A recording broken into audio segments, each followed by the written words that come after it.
things that we see as normal in our generation were considered unthinkable a few generations ago.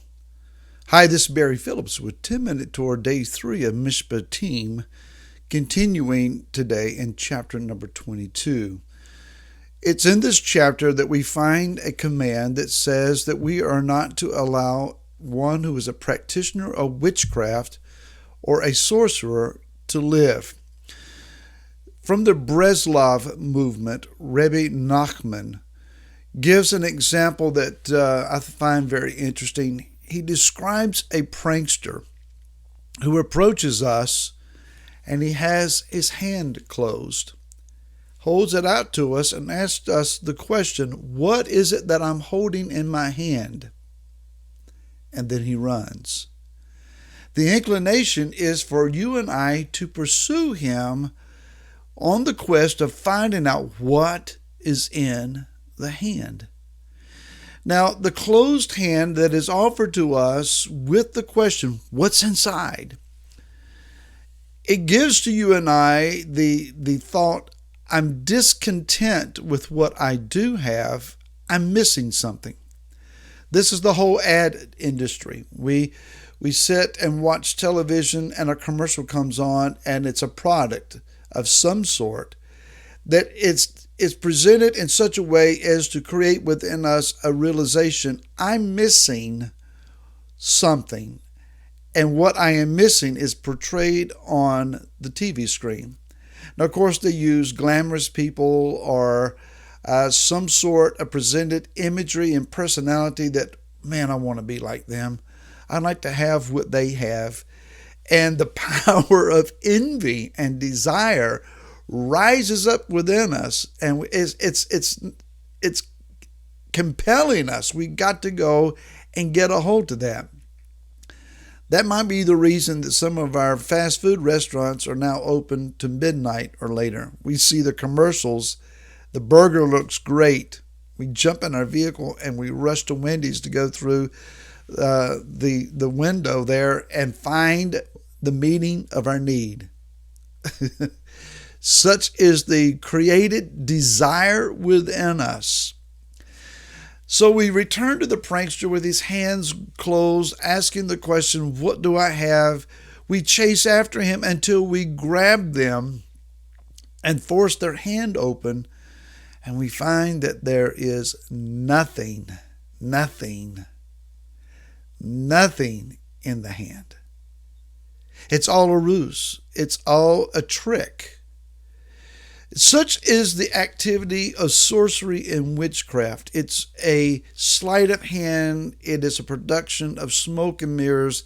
It is the creating of an illusion that you and I are missing something.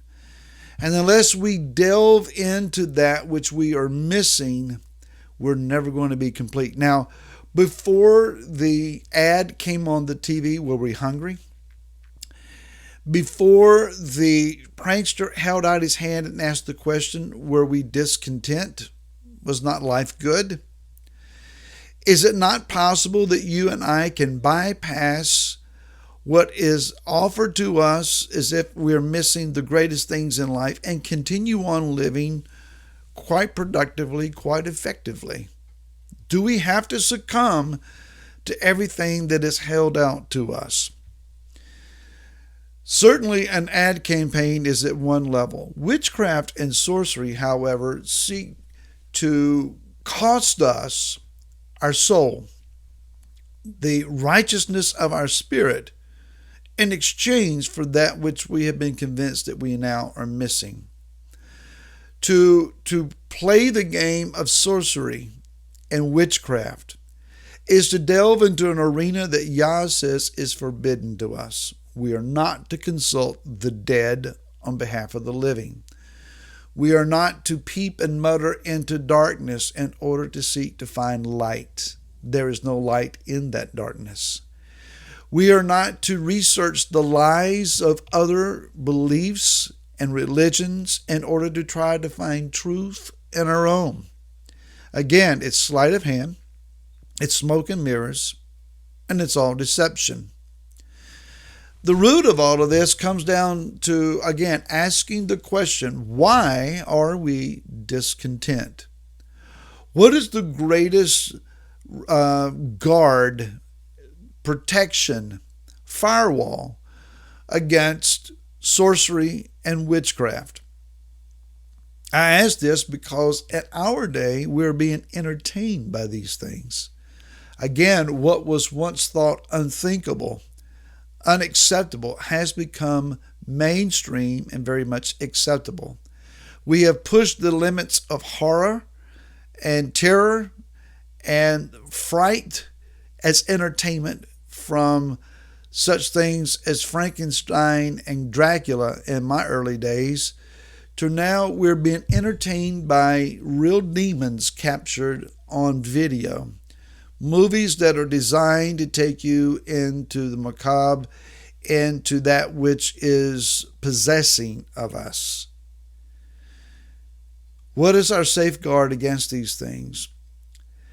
Being content and being satisfied, considering ourselves full and rich with that which is righteous. If I am consumed with the purity, the power, and the person of Yeshua, if I find satisfaction in my walk with Him, if I am content and filled to the full with all that Messiah offers to me and is revealed to me, then I have no room for one who asks, what am I holding? I have no desire to pursue after them because I have no need of anything else.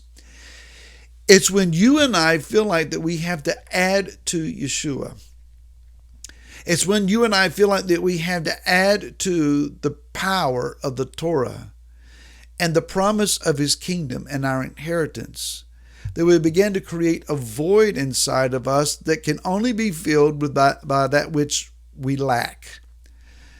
If I lack nothing in Him, then offer what you may. I'm not interested. There is this idea of I am about to starve to death. Obviously, we're not. Look at us. We got enough that we could live on for a while.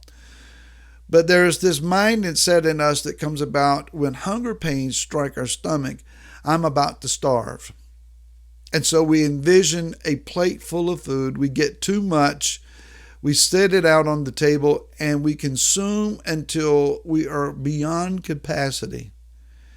We push the plate back and we think, I can't imagine I'll ever be hungry again. I am completely full. Give us a little bit of time. And we feel like I just need that little bit of something to top it off before I go to bed.